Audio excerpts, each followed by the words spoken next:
The docking clamps of Nexus 7 trade station groaned under the weight of yet another incoming vessel, but this one, well, this one made Administrator Thelnix's antenna twitch with nervous energy. The ship itself looked like it had been chewed up by a plasma storm and spat back out. Dents covered every surface. Scorch marks painted abstract art across the hull, and the registration beacon flickered like a dying star. "Great," Thelnix muttered, his 6 eyes tracking the vessel's movements through the viewport. Another Deathworld savage. Word spread faster than a hull breach through the station's corridors. Vendors quickly secured their most valuable items behind reinforced barriers. The Kaelari merchants whispered among themselves, their crystalline voices chiming like broken glass. Even the Gorvani dock workers, usually eager for a fight, suddenly found urgent tasks in the opposite direction. "Did you hear?" squeaked Pip, a diminutive Zephyrian trader, his feathers ruffled with excitement.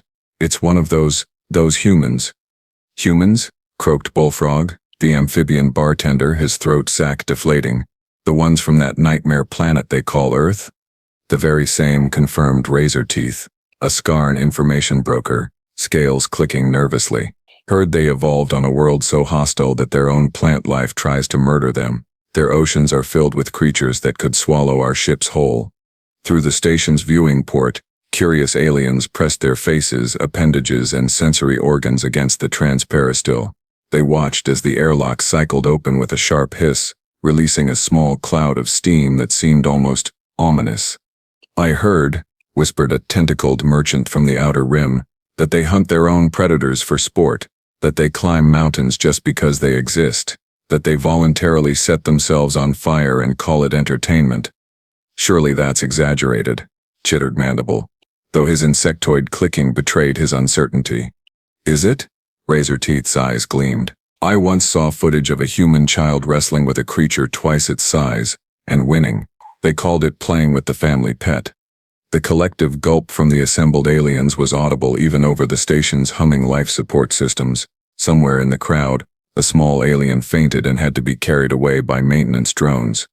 "Maybe," suggested Pip hopefully, his voice barely above a whisper, "maybe this one's different. Maybe they're here for peaceful trade." The group fell silent, as heavy footsteps echoed from the docking bay. Whatever was coming their way, they were about to find out just how different humans really were. And deep down in their various alien hearts, gills, and circulatory systems, they all suspected they were about to learn a lesson they'd never forget. The station's ambient lighting seemed to dim slightly, as if even the artificial intelligence running the place was holding its breath. Administrator Thelnix's office reeked of recycled air and desperation, a combination that would have made most species gag. But as Zara Quinn stepped through the sliding doors, she simply raised an eyebrow and took a seat without invitation. The chair, designed for the average Kaelari frame, creaked ominously under what the aliens assumed was her massive Deathworld bulk. "So," Thelnix began, his mandibles clicking nervously as he shuffled through holographic data screens, "you're the human seeking employment in our security sector." "That's right," Zara replied, her voice carrying a casual tone that somehow made the room's temperature feel like it had dropped several degrees. "Heard you've got some troublemakers that need handling." The Chanobic's 6 eyes blinked in sequence, a nervous tick that betrayed his discomfort. Behind him, his assistant, a spindly arachnoid named Skitter, whispered loud enough for everyone to hear, "Are we sure this is wise? I mean, look at her. She's so soft. No natural armor plating, no venomous appendages, not even basic defensive spines." "Quite right," chimed in Broker Vizak, a rotund gastropod who'd slithered into the meeting uninvited. "I've studied human physiology, you know. Fascinating creatures, really. Thin skin that tears easily, brittle bones that snap under pressure, and they don't even have proper redundant organ systems. One good hit to their single heart and, well, that's all she wrote." Zara leaned back in her chair, a small smile playing at the corners of her mouth. "Is that so?" "Oh yes," Vizak continued, warming to his subject with the enthusiasm of a scholar showing off. "And the strangest part, they only have 2 eyes. Can you imagine? Limited peripheral vision, terrible depth perception in low light conditions. It's a miracle they survived long enough to develop space travel." Skitter's 8 legs tapped excitedly against the floor. "Don't forget their pathetic reflexes. I've seen the footage." It takes them nearly a full second to react to visual stimuli. Any decent predator would have them for lunch before they even knew what hit them. Gentlemen, Thelix interrupted, though his tone suggested he was enjoying the academic discussion. Perhaps we should focus on the matter at hand. Miss Quinn, was it? While we appreciate your enthusiasm, I'm afraid the position requires someone with actual combat experience. You understand, surely, this isn't some cushy diplomatic posting. We're talking about hardened criminals, pirates, enforcers who could crush a shuttle with their bare appendages. I see, Zara nodded thoughtfully, her fingers drumming a slow rhythm on the desk. And you think I'm not up for that kind of work? Vesec's eye stalk swiveled toward her with something approaching pity. My dear creature, it's not personal. It's simple biology. Your species evolved on a world with laughably low gravity, minimal atmospheric pressure, and practically no natural selection pressure. You're built for, well, for sitting around and thinking deep thoughts, I suppose. Actually, Skitter added helpfully, I heard humans spend most of their time staring at small rectangular screens and consuming processed nutritional paste, hardly the training regimen of a warrior species. The silence that followed was broken only by the gentle hum of the station's life support systems. Zara's smile had grown slightly wider, though whether this was a good sign or a very, very bad one remained to be seen. So, she said finally, her voice maintaining that same unsettling calm, you're telling me that you think I'm too fragile, too slow, and too weak to handle whatever problems you're having. Well, Thelix began, suddenly sensing that perhaps the conversation had taken an unfortunate turn when you put it like that. Perfect, Zara interrupted, standing with fluid grace. Then this should be interesting. The office door exploded inward with a bang that rattled every transparent surface in the room. Through the smoking entrance strode Captain Vortex, a towering Scaran whose scales gleamed like polished obsidian under the artificial lighting. His reptilian crew followed behind him, each one looking like they'd crawled out of some fever dream of evolutionary excess. Well, well, well, Vortex hissed, his forked tongue flicking out to taste the air. What do we have here? A little business meeting without inviting the neighborhood watch. Deletour's antenna immediately flattened against his skull, a sure sign of impending panic. Captain Vortex, what a pleasant surprise. We weren't expecting you until next cycle. Plans change, Bug Boy, Vortex rumbled, his massive frame casting shadows across the room. Behind him, his lieutenant, a scarred Brutarian named Snaggletooth, cracked his knuckles with sounds like breaking timber, especially when word gets around that someone's been late on their contributions to station security. Security? Squeaked Skitter, his 8 legs performing what could only be described as an anxiety dance. But the station has its own security force. Vortex's laugh was like gravel being processed through a meat grinder. Oh, that's rich. You mean those 3 Kaolari guards with their stun batons? The ones who faint at the sight of blood. Real intimidating, those ones. Vesak had somehow managed to shrink even further into his shell, leaving only his eye stalks visible. The captain, surely we can discuss this like civilized beings. Perhaps over some fermented algae. Civilized? Snaggletooth grinned, revealing teeth that looked like they'd been sharpened on asteroids. Where's the fun in that? Besides, the rates have gone up. Inflation, you understand. Dangerous times in this sector. How much? Thelix asked, his voice barely above a whisper. Triple the usual, Vortex declared casually, as if he were discussing the weather, plus a surcharge for making us come all the way down here to collect. Let's call it an inconvenience fee.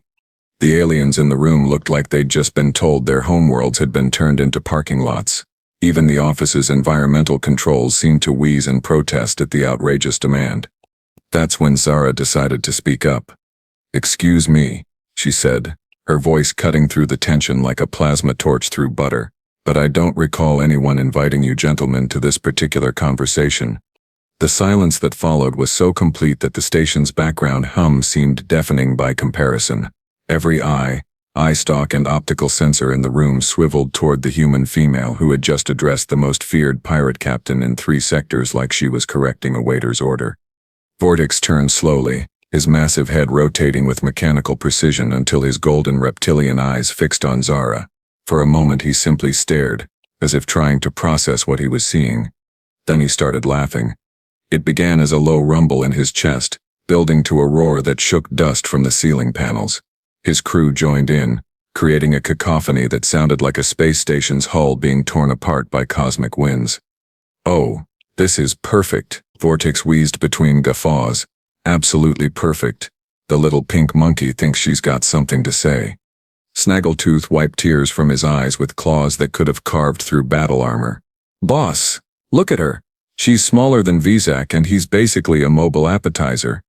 Wait. Vortex held up a massive clawed hand, struggling to control his mirth. "Let me get this straight. You, a tiny human female, from that pathetic little rock you call Earth, think you can tell Emmy what to do?" Zara stood slowly, her movements so fluid it seemed almost choreographed. "I'm not telling you what to do, Captain.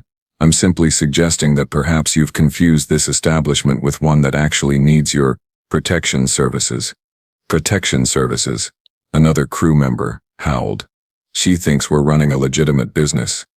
Vortex leaned down until his massive head was level with Zara's.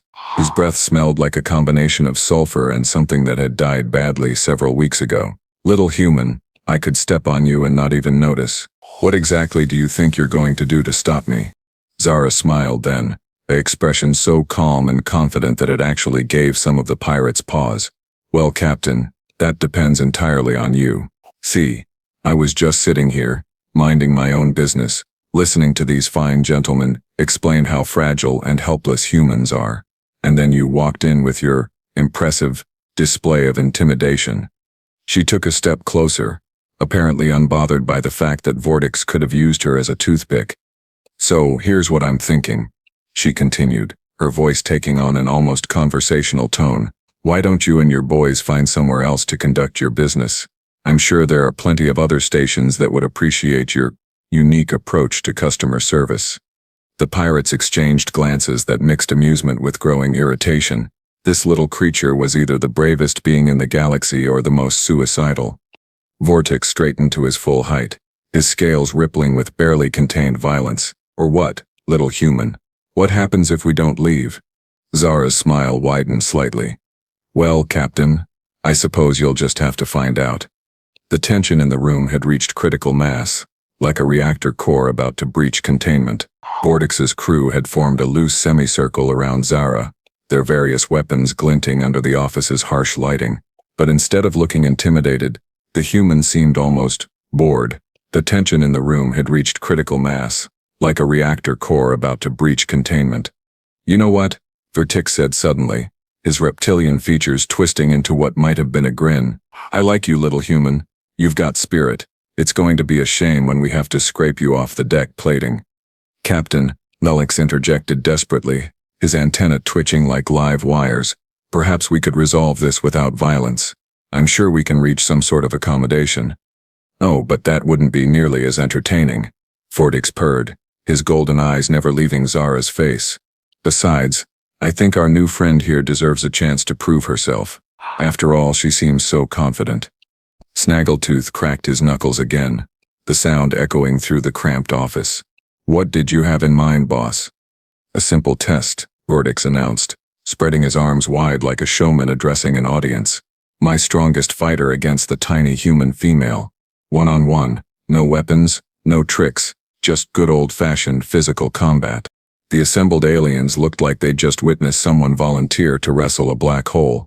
Vizek's eye stalks retracted so far into his shell that only the tips were visible, while Skitter had begun weaving what appeared to be a panic web in the corner. "And the stakes?" Zara asked, her tone suggesting she was inquiring about lunch specials rather than potentially life-threatening combat. Vortex's grin widened, revealing rows of teeth that could have opened food containers. "Simple. If by some miraculous stroke of luck you manage to defeat my champion, we leave this station and never return. We'll even spread the word that Nexus 7 is under the protection of the fearsome human warrior." "And if I lose?" Zara inquired politely. "When you lose," Vortex corrected, "the protection fees double permanently. Plus, we get exclusive salvage rights to whatever's left of you. I'm thinking a trophy case would look nice in my ship's ready room." The pirates burst into laughter again, slapping each other on the backs and making increasingly creative suggestions about what they'd do with human remains. The legitimate traders in the room looked like they were mentally composing their last wills and testaments. So, Vortex continued, wiping tears of mirth from his scaled cheeks. What do you say, little human? Ready to put your money where your mouth is? Zara considered this for exactly 2 seconds. Sounds fair. Who's your champion? Krazok. Vortex bellowed, and the office door shuddered as something massive approached from the corridor, front and center. The Gorvani enforcer who squeezed through the doorway made Vortex look petite by comparison, standing nearly 3 meters tall and built like a siege engine. Krazok's hide was covered in natural armor plating that looked like it could deflect small asteroids. His arms were longer than most species were tall, ending in fists that could have been used as wrecking balls. Krazok has never lost a fight, Vortex announced proudly, never even been knocked down. His last opponent was a Kandarian war beast, and that poor creature lasted exactly 14 seconds. The Letsay made a small whimpering sound that his translator couldn't quite process into words. Zara walked in a slow circle around the massive Gorvani, examining him like a mechanic inspecting a particularly interesting engine. Krazok followed her movement with eyes that glowed like molten copper, his breathing creating small wind currents in the enclosed space. Impressive, Zara admitted, completing her circuit. Very impressive indeed. Having second thoughts, Vortex taunted. Zara stopped directly in front of Krazok, craning her neck to look up at the tower of muscle and armor plating. The size difference was so extreme it was almost comical. Just one question, she said, her voice carrying clearly through the suddenly quiet room. When this starts and he hits me, and I get back up, and I tell him to hit me again to see what happens. She paused, letting the words hang in the air like a challenge written in plasma fire. Will you gentlemen be prepared for what comes next? The station's central plaza had been hastily cleared for the impromptu combat demonstration. Word had spread through Nexus 7 faster than a hull breach, and now what seemed like half the station's population had gathered to witness what they were certain would be the shortest fight in galactic history. Betting pools had formed spontaneously among the crowd. The most optimistic wager on Zara's survival was 3 seconds. The pessimists were going with impact. This is going to be over before it starts, muttered Clawface, a Mantarian trader who'd pushed his way to the front of the crowd. I've seen Krazok fight before. He once punched through a reinforced airlock door because someone told him it was locked. The human doesn't even look concerned, observed Gil Slits, an aquatic deep-world merchant whose breathing apparatus bubbled nervously. Either she's incredibly brave or completely insane. In my experience, replied Tentaclebeard, an elderly cephalopod philosopher, the two are often indistinguishable until after the fact.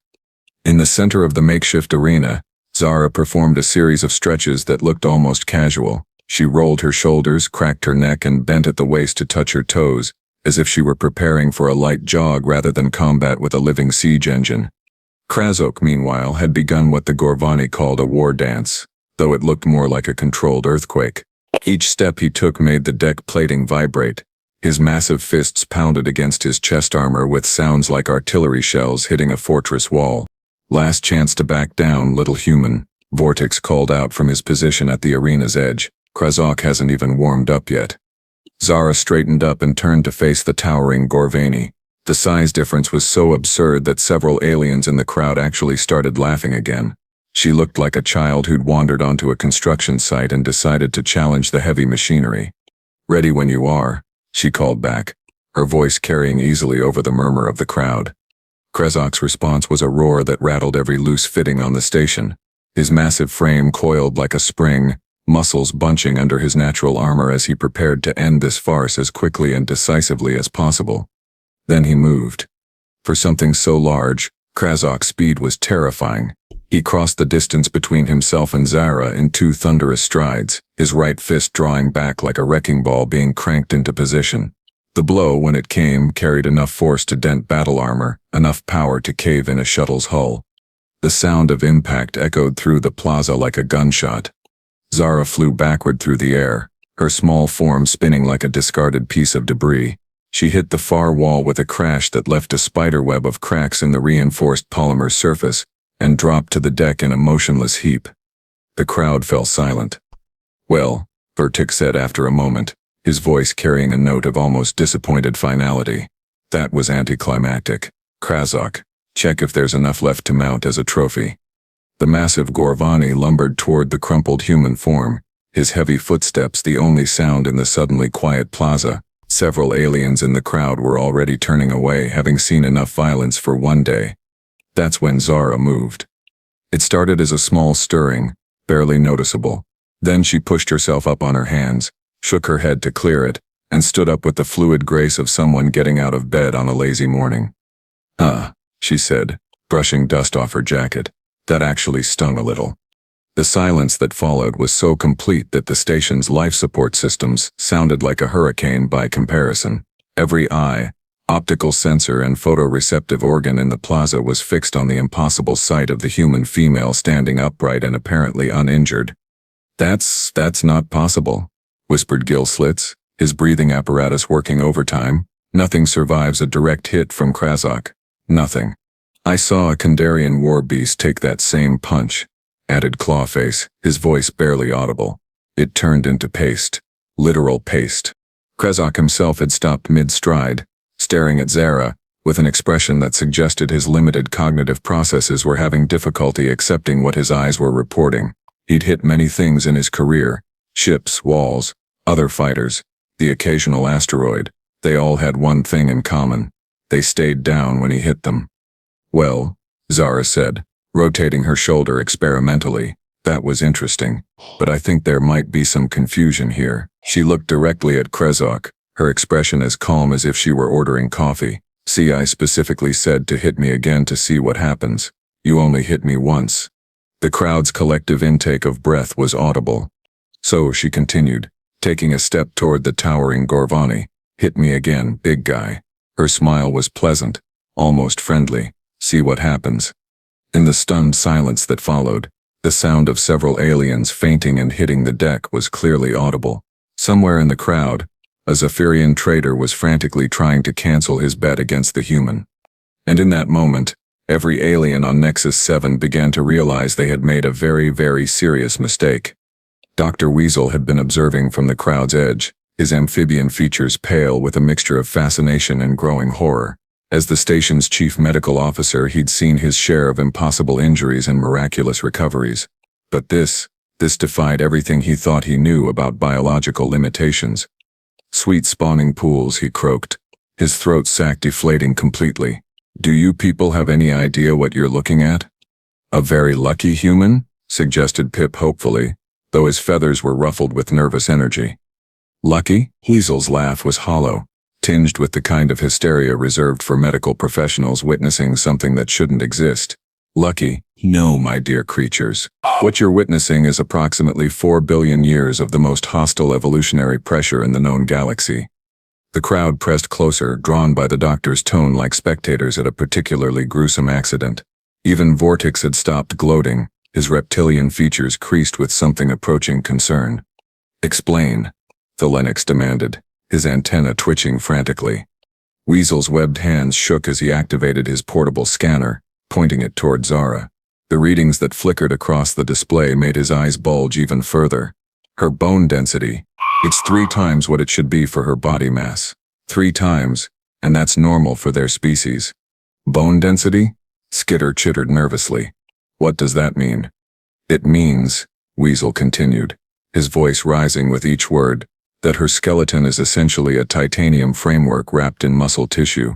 The average human bone can withstand pressures that would turn our bones into powder. The crowd exchanged worried glances.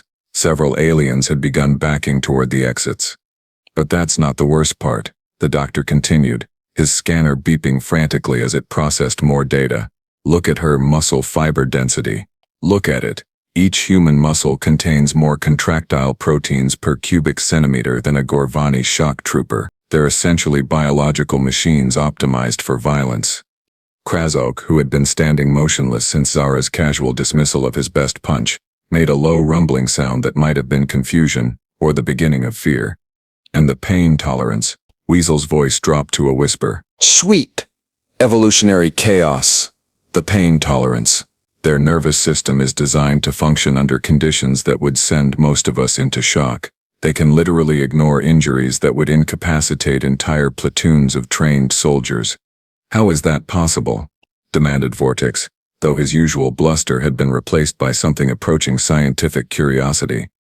Their homeworld, Weasel explained, his scanner now trained on readings that made no sense according to any medical text he'd ever studied. Earth. We thought it was just another garden world with slightly higher gravity, but it's not, is it? It's a death world, a planet where the atmosphere itself is mildly corrosive, where the surface is constantly bombarded by stellar radiation, where the very plants produce compounds that would kill most galactic species. That's absurd, protested Visak, though his eye stalks had retracted even further into his shell. No species could evolve under those conditions. No species could survive under those conditions, Weasel corrected. But humans didn't just survive, they thrived. They climbed to the top of the food chain on a world where everything from the smallest insect to the largest predator was specifically evolved to kill them. The implications of this statement rippled through the crowd like a shockwave. Aliens who had been joking about human fragility just minutes before were now staring at Zara with the kind of horrified respect usually reserved for natural disasters. So when Krazok hit her, gill slits asked slowly. To her nervous system it felt like a mild inconvenience, Weasel finished, like being tapped on the shoulder by someone trying to get her attention. The silence that followed was broken only by the sound of more aliens fainting and the distant clatter of abandoned bedding tokens hitting the deck. "Oh no," whispered Tentacle Beard, his ancient eyes wide with dawning comprehension. "Oh no, no. What have we done?" In the center of the arena, Zara was still waiting patiently for Krazok to try again, her expression suggesting she had all the time in the galaxy. Krazok's second punch came with even more force than the first, desperation adding power to what was already a devastating blow. This time Zara didn't fly backward, she absorbed the impact, her feet sliding only slightly on the deck plating, and smiled. "Much better," she said conversationally. "Now we're getting somewhere." What happened next would be discussed in hushed whispers across 17 star systems for the next decade. Zara moved like liquid lightning, her body flowing around Krazok's massive frame with precision that defied physics. Her first strike was a palm thrust to the Gorvani's solar plexus, targeting the one spot where his natural armor had a microscopic gap. The sound was like a gong being struck with a plasma hammer. Krazok doubled over, gasping for breath that wouldn't come.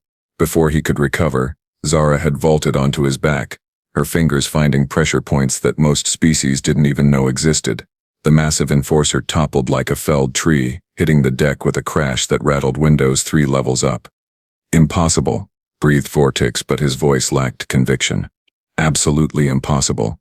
"Your turn," Zara said pleasantly, stepping over Krazok's unconscious form. "Unless you'd prefer to discuss those protection fees again." The remaining pirates looked at each other with the dawning realization that they'd brought the wrong tools to this particular job. Snaggletooth was the first to move, reaching for a plasma rifle with hands that only shook slightly. Zara was faster. She covered the distance between them in a blink, her hand closing over the weapon's barrel just as Snaggletooth's finger found the trigger. The resulting energy discharge should have vaporized her arm. Instead, she absorbed the heat like a thermal sponge, and used the rifle as a lever to flip the Brutarian over her shoulder. "Plasma weapons," she explained to the stunned crowd as Snaggletooth hit the wall with a wet thud. "On Earth, we call that a sunny day at the beach." The remaining pirates tried to rush her all at once, figuring that superior numbers might compensate for whatever unnatural advantages the human possessed. It was a reasonable strategy that failed spectacularly. Zara moved through them like a dancer performing a particularly violent ballet. Her elbow found the nerve cluster behind Razor Scale's left audio receptor, dropping the Scaran communications officer in a twitching heap. A simple pressure point strike to Bone Crusher's knee joint sent the massive Kandarian crashing into a support pillar hard enough to leave an indentation. "The problem with most galactic species," Zara observed, sidestepping a clumsy swing from a tentacled bruiser, "is that you evolved on worlds that were actually trying to keep you alive." Her backhand caught the tentacled alien across what passed for his face, sending him spinning into his companions like a biological bowling ball. "Earth," she continued, grabbing a crystalline warrior by his hardest appendage, and using it to redirect his momentum into a nearby wall. "Earth spent billions of years trying to kill us. We learned to hit back." Captain Vortex watched his entire crew get systematically dismantled by a creature half their size, and decided that discretion might be the better part of valor. He activated his personal shield generator, drew his ceremonial plasma sword, and prepared to face the tiny human himself. "You may have defeated my crew," he hissed, energy crackling around his scaled form, "but I didn't become captain by being weak. I am Vortex the Terrible, scourge of the Outer Rim, and I will not be defeated by some primitive mammal." "Vortex the Terrible?" Zara raised an eyebrow. "Really? That's what you went with?" The captain's roar of fury rattled the station's hull plating as he charged, plasma sword leaving trails of superheated air in its wake. His shield flared brilliant blue as it absorbed the ambient energy discharges from the damaged lighting systems.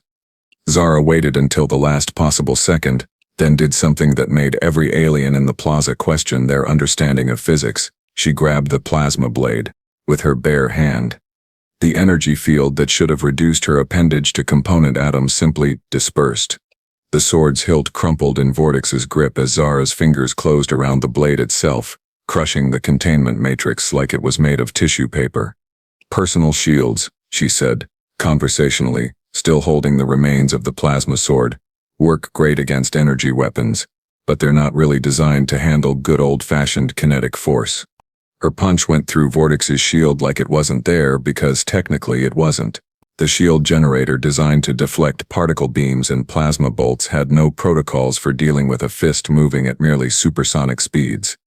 Vortex flew backward through the air, crashed through 2 merchant stalls, and came to rest in a pile of exotic fruits that would probably be traumatized for generations. The plaza fell silent except for the groaning of injured pirates and the quiet sobbing of several traumatized traders. Zara surveyed the wreckage with the satisfied expression of someone who'd just finished organizing a particularly cluttered storage closet. "Well," she announced to the stunned crowd, "I think that settles the protection fee discussion." "What are you?" whispered Thelnix, his antenna now flat against his skull in a posture of absolute submission. "I'm Zara Quinn," she replied simply. "Freelance problem solver, currently between assignments." She looked around at the assembled aliens with a smile that was somehow both friendly and terrifying. "I don't suppose anyone here has any actual work that needs doing." The response was immediate and unanimous. Job offers began pouring in from every corner of the plaza. Shipping companies wanted her as security. Mining consortiums needed protection for their operations. Even the station administration was hastily drafting employment contracts. Within hours, word had spread beyond Nexus 7. Subspace communications carried the story across the galaxy at faster-than-light speeds, each retelling adding new details and removing any remaining doubt about what humans were capable of. The Galactic Trade Commission issued an emergency bulletin reclassifying Earth as a Class X Deathworld and humans as a Tier 1 apex predator species. The recommended protocol for encountering humans was updated from caution advised to immediate diplomatic overtures strongly suggested. Pirates across 17 sectors began avoiding any system with reported human activity. The phrase Deathworld human entered common usage as a synonym for unstoppable force of nature. And somewhere in the Outer Rim, in a cantina filled with the worst criminals the galaxy had to offer, Oler's scarred Brutarian was heard to say, "I don't care how much the job pays, if there's a human involved, count me out." But on Nexus 7, in Administrator Thelnix's newly renovated office, Zara Quinn sat in her chair, feet up on the desk, reading through employment offers with the contentment of someone who'd found exactly the right place to be. After all, someone had to keep the peace, and as it turned out, humans were exceptionally good at that particular job. The galaxy would never be quite the same.